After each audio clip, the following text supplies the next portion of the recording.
My name is John Metcalf, and this is Max Loves Midland.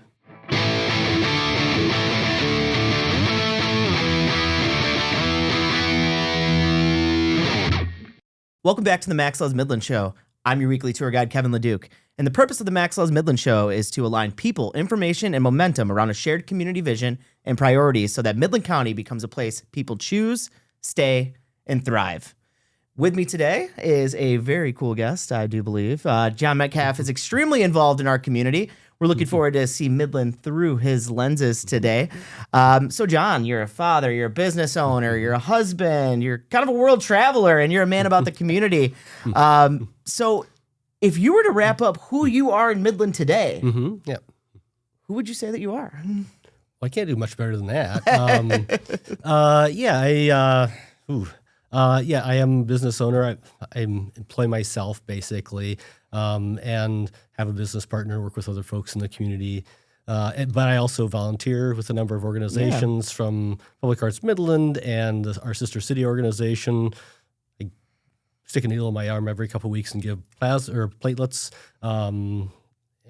So I try to be involved as much as I can and enjoy the wonderful bounty of opportunities that Midland provides. I'm going to push back on you a little bit here. Okay. When we did a pre-interview, you told me you weren't an artist, and I know you do have some work in Public Arts Midland, but that's not necessarily what defines you. But your work in design, I think, is very artistic, and it's extremely cool. So what is Good Design Group, and what kind of work do you do? Okay. Let's start back in 1987 when I went to the University of Cincinnati for an industrial design degree. And I have an older brother who is a fine artist, and so art is in my blood. It's in my family. My father's very artistic as well. And I was looking for some way to express that artistic ability, but I knew that fine arts probably wasn't the way. So I got interested in design. Went to the University of Cincinnati, got my design degree in industrial design. And then right out of that opportunity, I got a job in Japan. So 1992, graduated and prepared myself to go over to Japan. The job was not in the heart of Tokyo. It was like on the outer edges, and then I lived further out in Chiba, which is a little more rural. But also, I believe Chiba was one of the first places that Dow had, if not a plant, they had a facility. Yeah. And this will all wrap back around to when we talk about our sister city relationship. But so I was there for 2.5 years. Loved the culture, loved the opportunity, loved living there. Loved my wife, who I met there. She was sitting in the desk right behind me when I first showed up on the first day of work. And we developed a relationship, obviously. 30-some plus years later, we're still together. Spent time there designing OEM products for like Sony and Panasonic and other electronics manufacturers, in which Tokyo is the location for that, obviously, because that's where all their headquarters are. Now, when you say OEM products, like what? So OEM products are basically accessories and so forth that are not necessarily so we didn't design the camera, right? But we would design the camera bag, or we would design the camera strap, or the camera lens cap, things like that. We were designing some underwater housings for cameras so that they could go underwater. That was kind of fun. Not to get too lost in the weeds, what are you designing on at that point in time? Like, what kind of tools are you using? A lot of it was just hand drawing, at least what we were doing. I mean, we were still rendering with markers and so forth. We did start to do a little bit of CAD work. Trying to think of the software that we were using. But because of the fact that myself and the department I was in we were in charge of designing camera bags. Okay. And the camera bags were actually manufactured in China. They had been manufactured in Japan. If you know about kind of the history of what was going on in Japan at the time, they were in a bubble, in the late 80s. I mean, the economy was going gangbusters. And the company that I worked for had, grown up a nice little facility there to manufacture stuff. And unfortunately, because of the cost, when the economy booms like that, costs go up. And so about the time that I got there, a lot of their manufacturing, at least of the items that were lower cost, so like camera bags and so forth, was sent overseas. So just like when the United States sent things overseas to be fabricated, they did the same thing. So they worked with a company in China called Neopride. Yeah. So they made bags, but their primary thing that they did is they created sails for windsurfers. The founder of the company was a Olympic winning yachtsman from like New Zealand, and he created this company to make sails. Super and cool. so in the same facility that they were making full-size sails for probably, like $1 million yachts, they were making sports bags and camera bags. And so I did actually have a chance to go over and travel over and visit their facility a couple of times.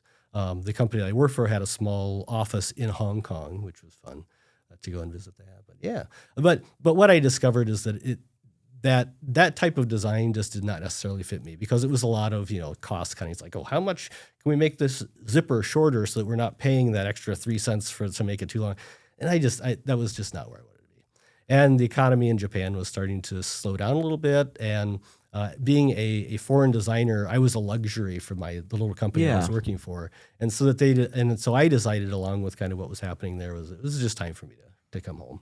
So my wife and I got married in Japan. So we were already married. And so she got a green card through the embassy and the consulate there. And we moved back to Ohio, which is where I'm from originally. And we went there and stayed with my folks for a bit until we were trying to get ourselves landed on our feet. And the company that I worked for in Japan had hired other designers from the same school, University of Cincinnati. One of them happened to be a young man named Gil Gaska. Gaska, I believe, is a name that's probably known in Midland. And he had worked there two people before me, but we were in touch. He had come to visit while I worked there and so forth. He went to school with Clark Swayze's son.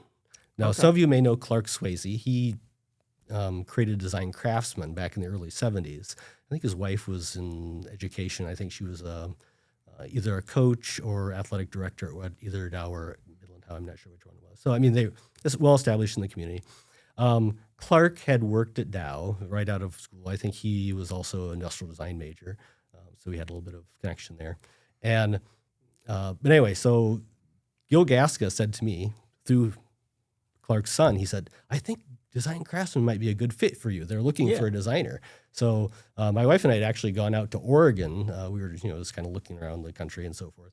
And so I sent my resume and a packet full of information. This was before emails and so forth. So, I mean, it was all physical, sending stuff back and forth. And several months later, here I was in Midland. So awesome. So even before you ended up going to Japan and even before you went to University of Cincinnati, you're from a very rural town in Ohio, right? I am, yes. A very tiny little town called Lucas. It's right next to Mansfield, which is about halfway in between Cleveland and Columbus. You may know it as the home of the Ohio State Penitentiary, where they film parts of the Shawshank Redemption. Oh, incredible. Yeah. So, in fact, one of the guys I went to high school with was one of the guards. He was standing right behind Red when Red got his parole. He was at the door, so that was Brad. And actually, my dad was one of the guys in the yard out, as an extra out there. I don't know if we can actually find him. He was just out wandering around. So that was really cool. So very small town. Lucas itself was, tiny little, one stoplight place, but. So you come from this place, Lucas, correct? Is that what his name? Lucas, yeah. And then you moved to Cincinnati, which obviously you go to the big city, which you're probably familiar with just from being in Ohio and having places to go access. Yes. But then you moved to Japan. So comparing that life that you spent in this very rural community and then also even somewhat that Midwest fake South life in Cincinnati, I like to refer to it as down there on the Kentucky-Ohio border. We are right across from Covington, Yep, absolutely. So when you get to Japan, what does living in Japan teach you about how to live and really philosophy around life? Like, how is it different than here? Well, one of the things, I mean, and again, this will tie in later when we talk about our sister city relationship. When I was in high school, I had the amazing opportunity to do a student exchange with a group called People to People. And I went to Europe and toured around for, back then, the tours for the students were like 5 weeks. Yeah. And I stayed with a family in Germany, I stayed with a family in Austria, and I stayed with a family in Greece. And I mean, talk about a life-changing experience. I mean, having a chance to live in other cultures with other families. I mean, and I had a somewhat extended family. I lived near in Lucas, so I had spent time with them. I traveled with them. I had an aunt that loved to throw. She was a school teacher. She loved to throw all the nieces and nephews in a van in the summertime and take us out west or take us out to the East Coast. So I mean, I'd done some traveling. I was used to living with people who weren't my immediate family. But going over to Europe and living with those folks in those 3 countries was just an amazing experience. And obviously my maturity level increased dramatically. I mean, if you ever have a chance to send your kid or host a kid from another country or send your kid to another country, do it. It's amazing. It really is. I mean, we always like to say with the sister city relationship that the kid that you send will not be the same kid you get back in a good way, usually. And the same thing happened to me. I mean, I came back from my trip and it really had affected me. So when I graduated from college and I saw these opportunities to live overseas, I mean, I had actually been thinking, could I go get a job in England or Australia? These countries where they speak English. And then this job came across the desk, was like, you can go to Japan. And I thought, ooh, Japan. I hadn't really thought about that one. Language looks really, really hard. They don't even use the same, letters and so forth. How would I do this? But I managed to jump in with both feet and just did it. And the folks I worked with were great. The owner of the company, who was the one that actually came and interviewed me, very, very open to helping me with my Japanese studies and things like that. So yeah, it was. And living in Japan, anytime you're in a different culture like that, it's eye-opening. I mean, you get a chance to see how other people live. One of the things that was most amazing to me is, and I grew up in a non-religious family, and I got to Japan, and here are people who are also appear to be non-religious on the surface, but on the way home from work, they'll stop at a Shinto temple, they'll stop at a Buddhist temple, sometimes both. And this melding of these 2 religious backgrounds, these 2 philosophical backgrounds, because some people don't even say that Buddhism is religion, it's a philosophy, and the fact that they melded both of these in their lives and the flexibility that they had in doing this was really incredible. My personal thoughts on Japan when I came back was that it's a land of contradictions. So you've got this extremely modern city in Tokyo that has some of the most, has 120, 140 mile per hour trains that are running around the country. And then you've got on every corner, there's a shrine or a temple and people, stopping and, giving donations and doing a little prayer before they go to work or on the way back from work. If they're building a new factory or building or house, they'll bring the priest from usually it's the Shinto temple, to come and bless it and so forth. And that was just all new to me. And I had not experienced that in my own life. So that was just fascinating. Yeah. So you have your own culture shock there. Yep. Mm-hmm. You come back to Ohio. Yes. You'd find this job here in Midland with design craftsmen. Yes. And then when you come to Midland, what are your first impressions of this place?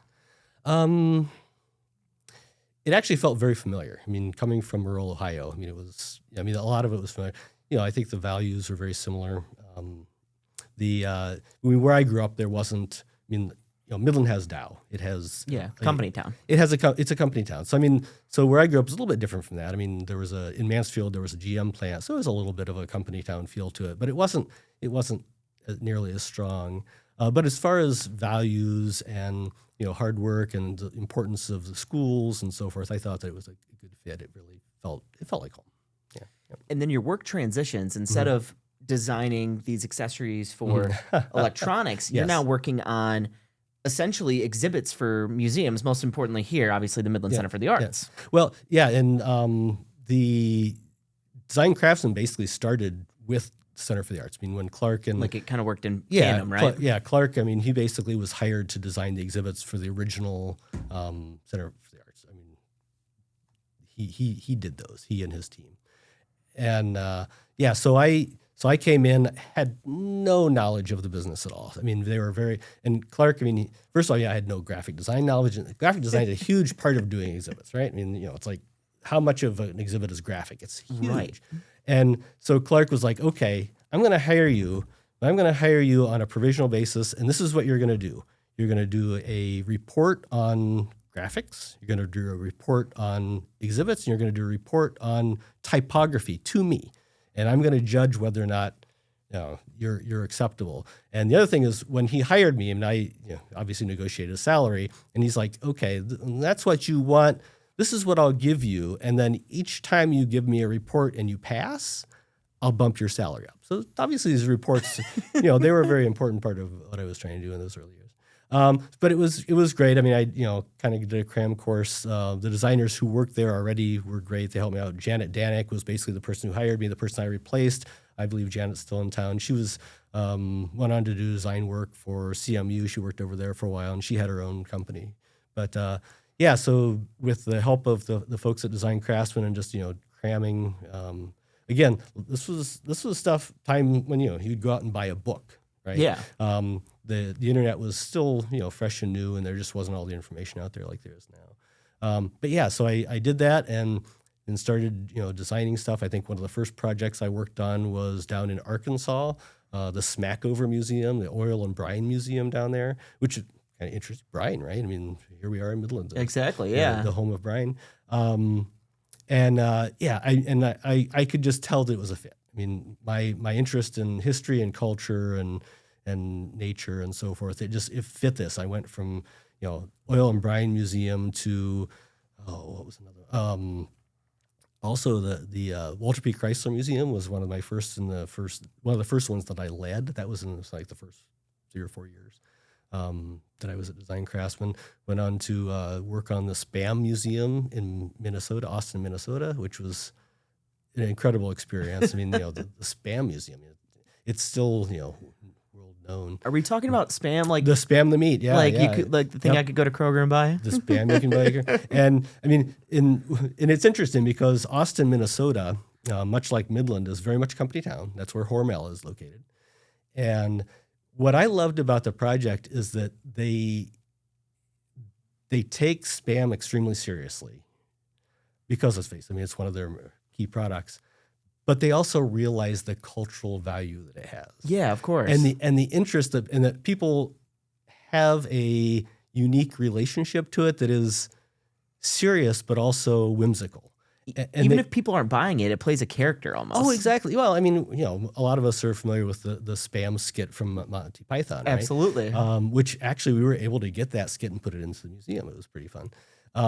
But yes, I mean, so here I am. I'm doing, the Oil and Brine Museums. I'm doing Chrysler, and then I'm doing Spam. It's like, this is the dream job. It's like, how do I get to do this, right? I'm learned about all this stuff. Every project is basically doing a crash course on whatever subject matter it is that I'm working on. I loved it. I mean, like I said, I don't know what else I would be doing if not this.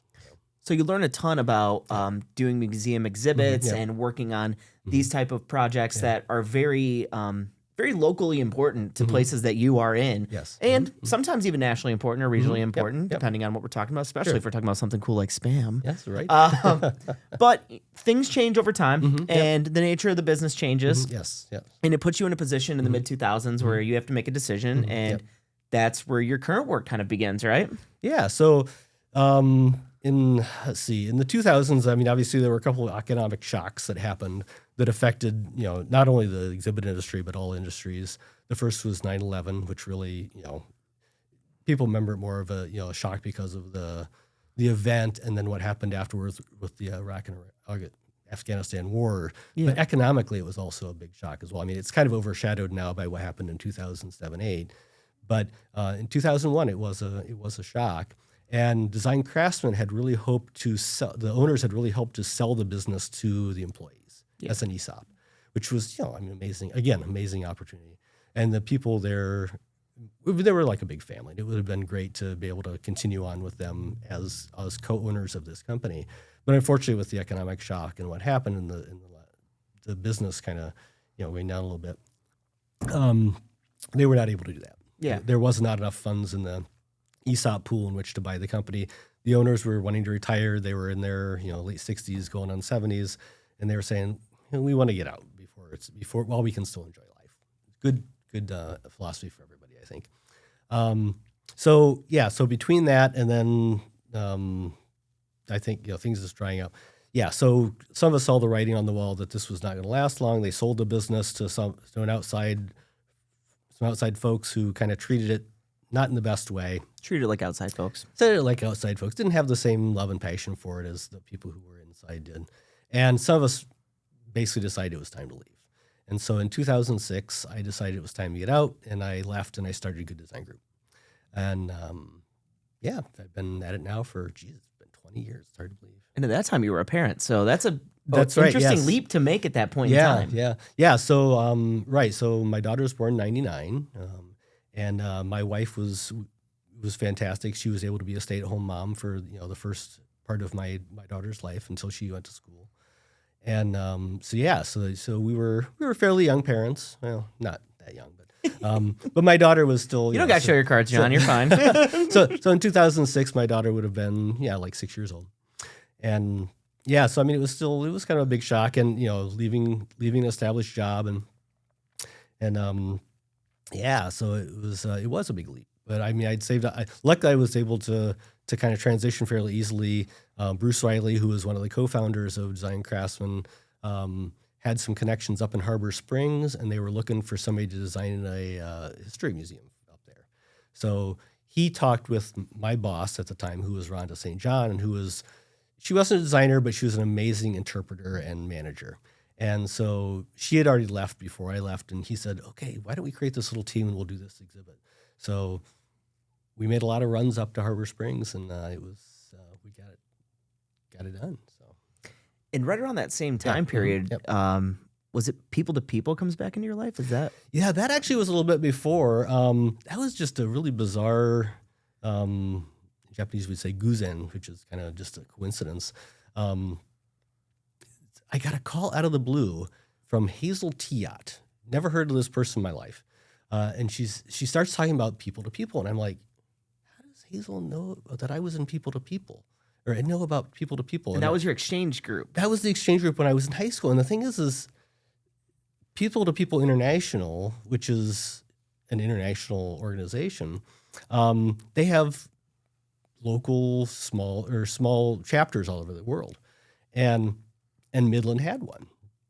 And I had been in the ambassador program, the student ambassador program, which is actually kind of a little bit of a separate thing. But I mean, they still, it's all People to People. And it's like, how did she?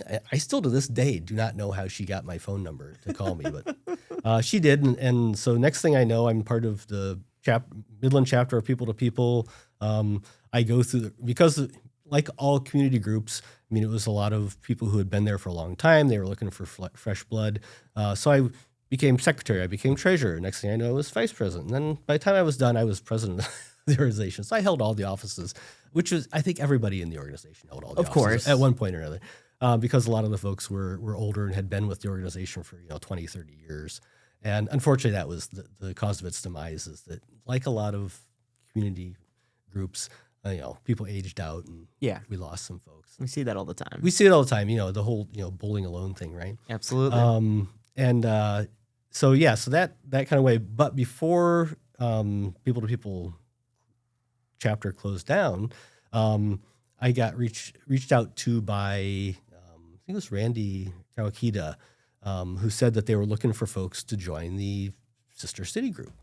And it's like, okay, yeah. So I'm losing this, this international group that is, international, but there's this opportunity that is more Japan specific, which, here I am. I just came back from living in Japan.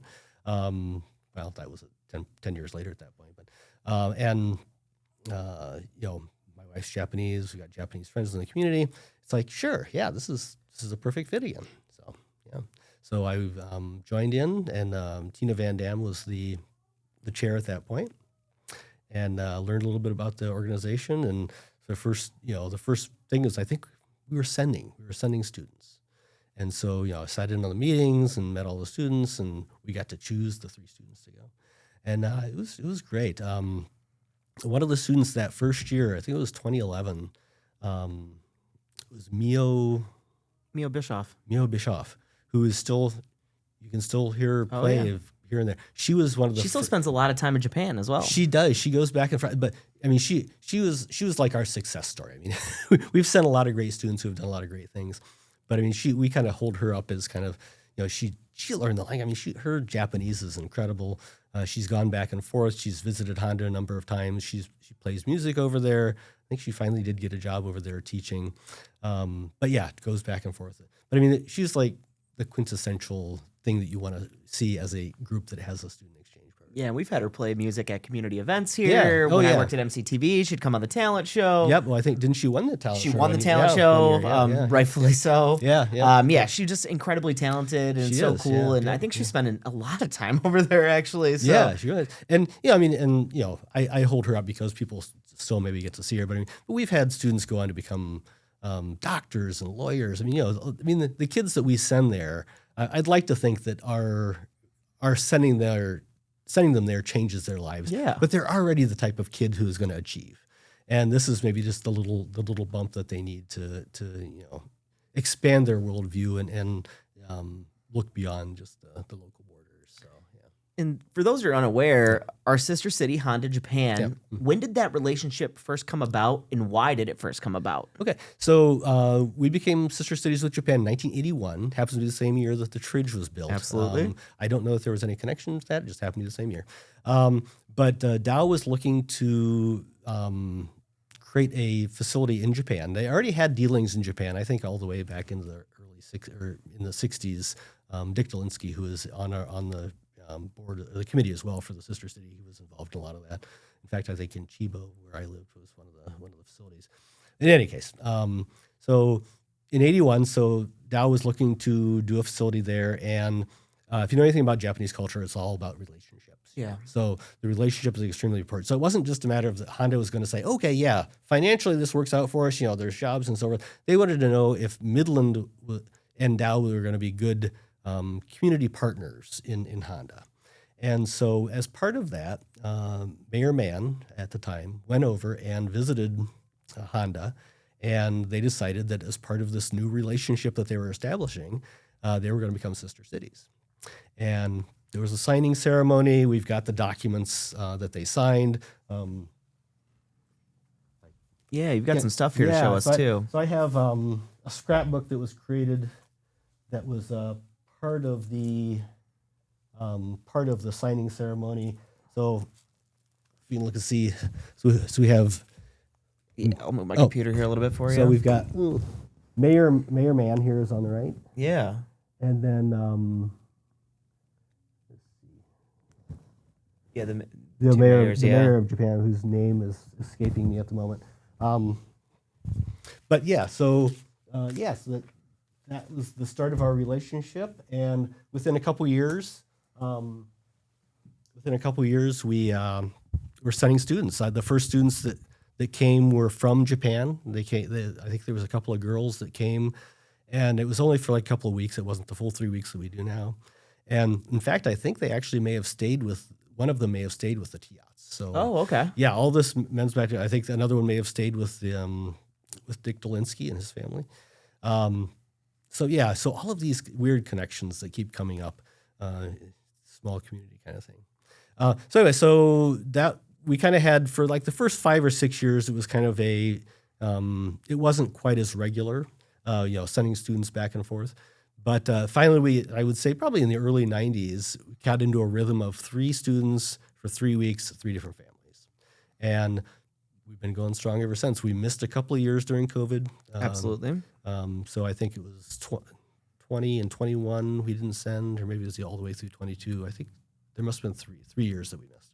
But yeah, we jumped back in then in 23, yeah.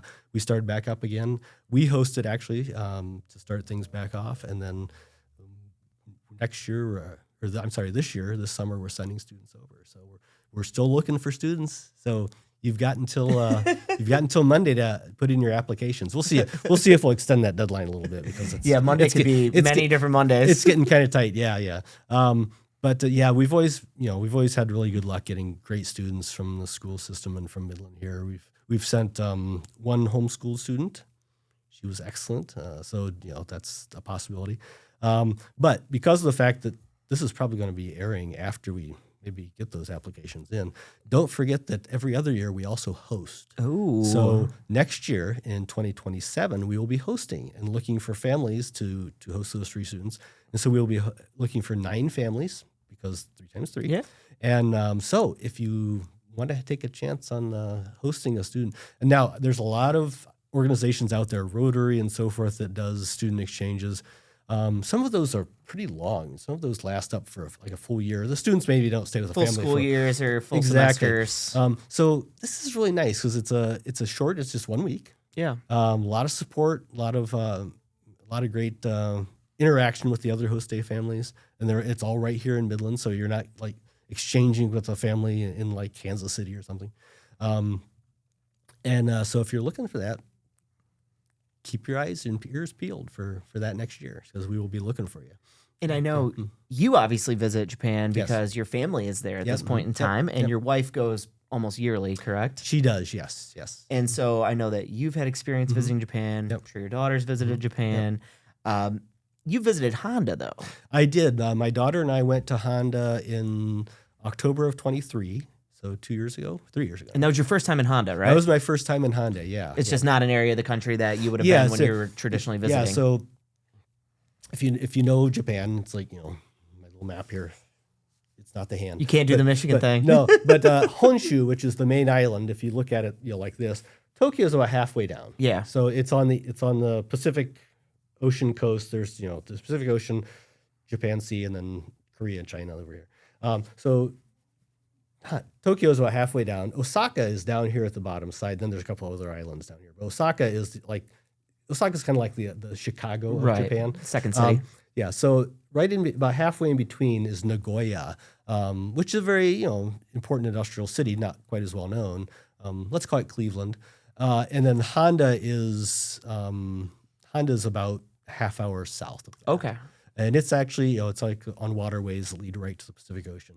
It's one of the reasons why it's an industrial hub as well. And Honda, interestingly enough, has a big industry as well, besides the Dow plant that was there.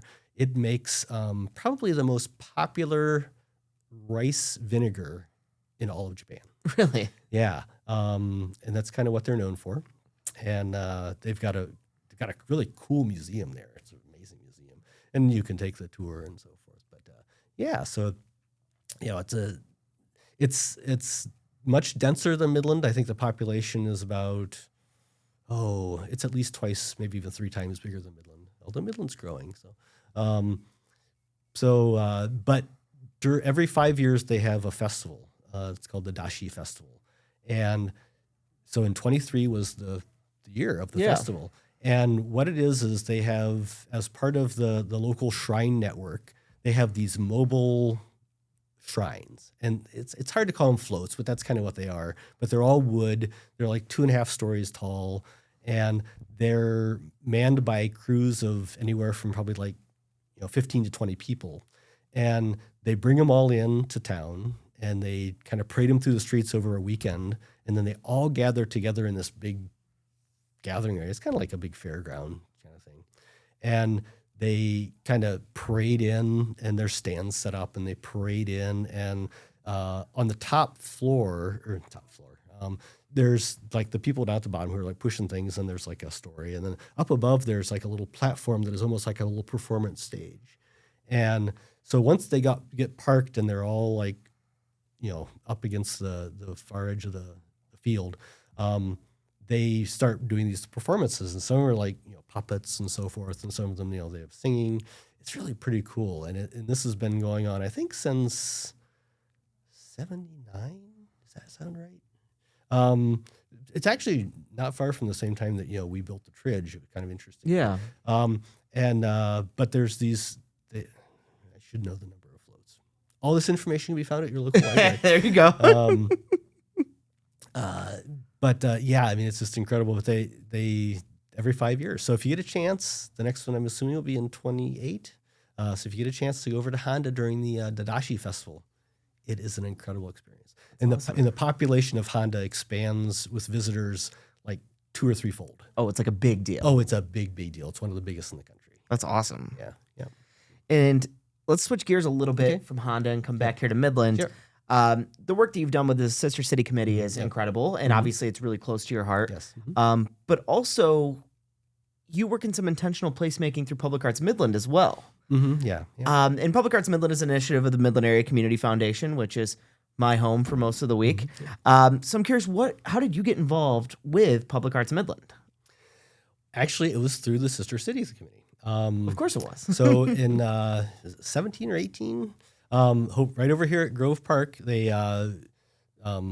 decided that the project for the year was going to be the sculpture, Pointy Flap Flap. It was Pointy voted on the Flap. River Days Facebook page. Pointy It's Flap a Flap, very yes. official name. Yes, yes. It's Pointy Flap Flap. Yes. I think it might even actually be out there somewhere. I'm not sure. So. But if you're familiar with, it's basically a folded paper crane is what it represents, and it was done as kind of a ode to or a kind of nod to the Sister City relationship that we have, Which is why this is always on our set. There you go. Yeah. So There you go.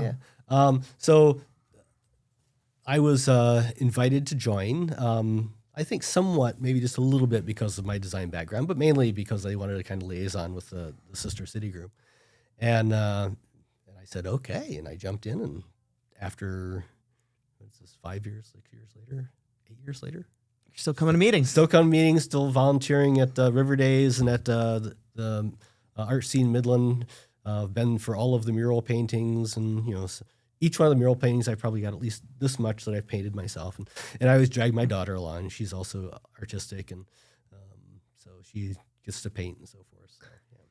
And we love what Art Scene's done for the community as Oh, well, yeah. and Yep. how that's really folded into Yeah. Public Arts Midland, and the impact that has every single summer. And this year we're actually going to be in Sanford, which is extremely right. exciting. Yeah, And yeah. I don't think we've talked enough about that, but Yeah, well, one of the things that we've brought up almost every meeting for the last couple of years is the intentionality of trying to expand Public Arts Midland beyond just the Midland community, the city of Midland community, but also, we reach a very certain demographic of the community.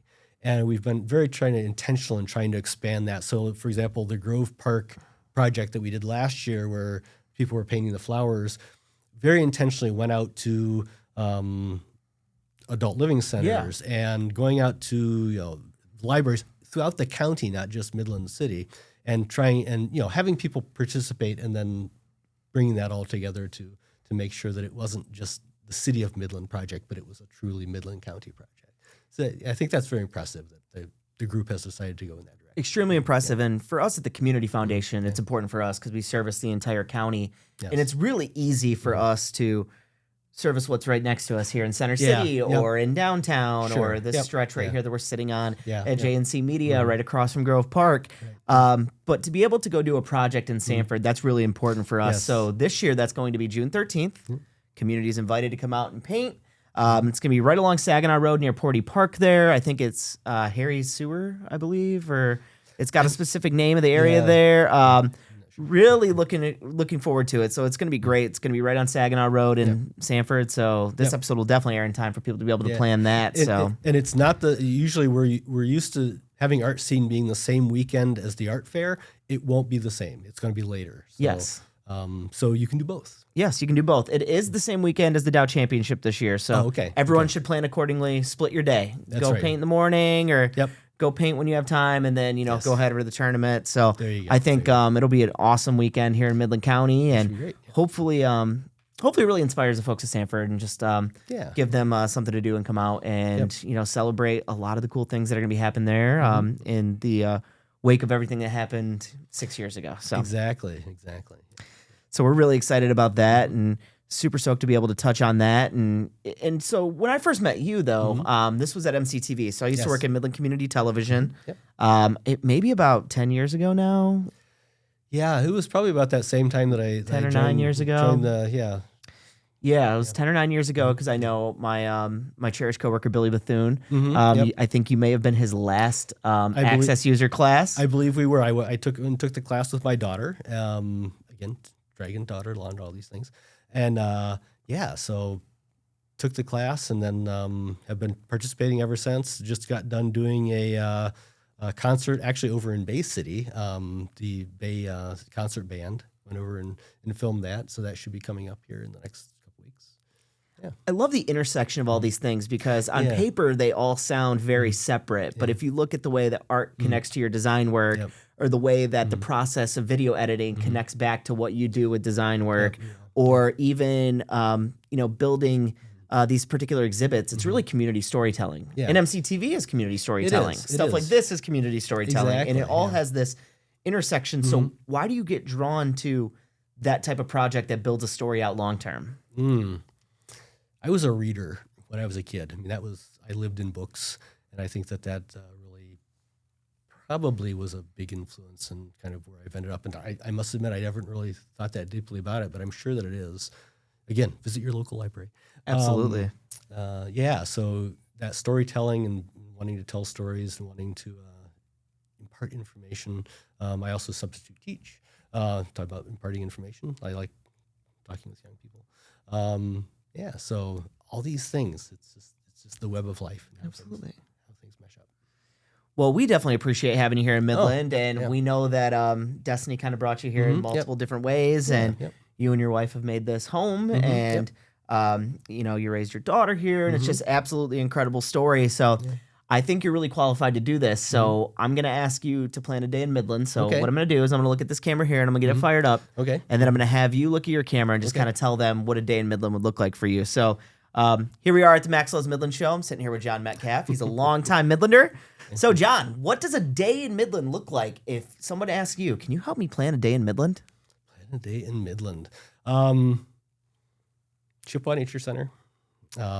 Great place to run. All the trails and around the wetlands and around the Nature Center itself. Hit that farmer's market a couple days a week. Absolutely. Trails in the city. I mean, you've got Emerson Park, the brand new park on Poseyville, the Poseyville Park. I love that. I could go there every day, single day. It's a 1.5 loop there on Poseyville Preserve. Yeah, it's great. So good. Well, and it's great because it's a new connection between downtown and East End that isn't right on Main Street. Yeah. So it's great. Check that out. Obviously, if I'm not doing something for Public Arts Midland or MCTV or Sister City, I'm working. I work from home, so that's boring. But my commute is short. Hours are long.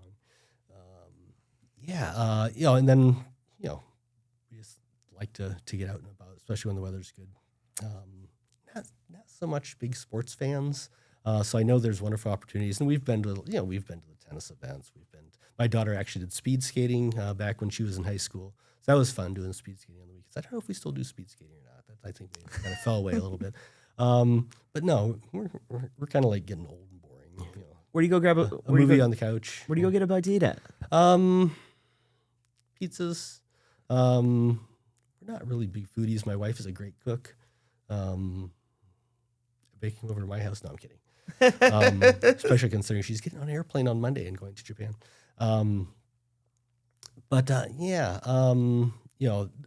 the things that I've really loved seeing in the now almost 30 years that we've been here is, downtown has been transformed. Yeah. And the culinary opportunities, the opportunities that are down there, it's just amazing. Yeah. I think I remember when,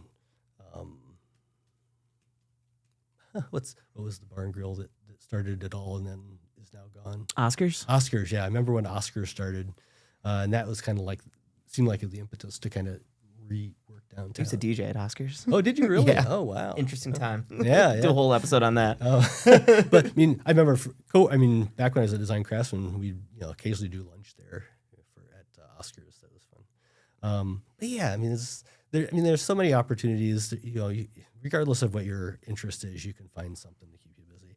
And in talking about, back to community participation, we hear so much about kind of the epidemic of loneliness and people feeling that that they're isolated and so forth. And a lot of it is because of technology.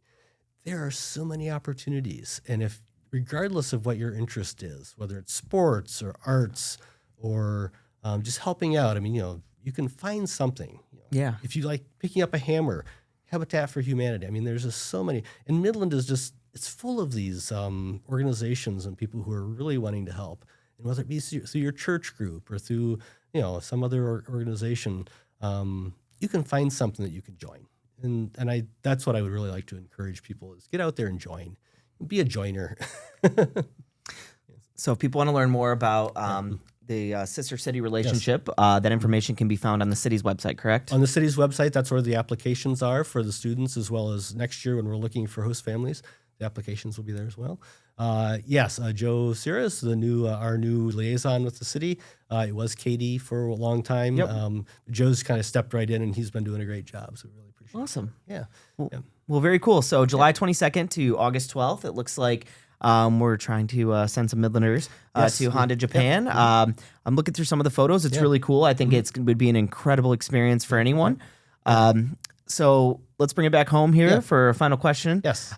We always end these episodes in the same way. And we always ask, when you look forward at the future of Midland, yes, what are some of your hopes and dreams for this community? Oh, it does so much right. It really does. I think it would be wonderful if continued to kind of expand the focus outward. As we all know, there's a huge disparity in income and opportunity within the city of Midland versus kind of out in the rest of the county. It'd be great if we could kind of expand that out. And participating in things like the mural painting out at Sanford and so forth, I think really helps bring that knowledge home that, Midland is not just the city of Midland and what happens here. It's our region, it's our whole community. So I think if Midland continues to go in that direction, I think it'll be all right. Awesome. Well, thank you so much for joining me today. Thank you. Yeah. Really appreciate it, John. And thank you for helping me see Midland through your lenses. Okay. Thank you. And we look forward to seeing Midland through your lenses. And thank you for being here with us today as well. We've had over 30 episodes of the show now. I think we're nearing the 40 mark, so we're in our mid-30s. We're having a great time with it, and so there's a lot of content for you to consume. We're putting stuff on TikTok. We're putting stuff on Instagram. We're putting stuff on YouTube. We're talking YouTube Shorts, Facebook Reels, Instagram Reels, all over the place, you name it. If you're listening to this podcast on Spotify, we thank you. If you're listening on Apple Podcasts, we thank you. If you're listening on Podbean, we thank you. Amazon, we thank you. We know that we are absolutely everywhere, and we'd also like to just shout out our partners. JNC Media puts this together for us every single week. We appreciate our partnership with them. They do an incredible job. So if you're looking to help tell your own story, why don't you head over to JNC Media? Also, WSGW, these are airing on the radio as well. So that's a really, really cool opportunity for folks to be able to catch this on local radio in a great local programming block. So if you're looking to learn about more going on in your community, head over to maxlovesmidland.com. That is your community hub. Had almost 7,000 events posted there. Could even be above that by now. That's a bunch of opportunities for community members to spend time with one another. We know that if we are spending time with one another in this place, we're going to take care of it a little more. We're going to fall in love with it a little bit more. And we are going to graduate from being just somebody who lives here, and we are going to be citizens. So as we say at the end of the Max Loves Midland Show, if you build a bridge and it doesn't work, build a tridge. Thank you very much. Subscribe wherever you consume media. Max Loves Midland is your entertainment, resources, and collective improvement hub for Midland County. Plan your next adventure in Midland at maxlovesmidland.com.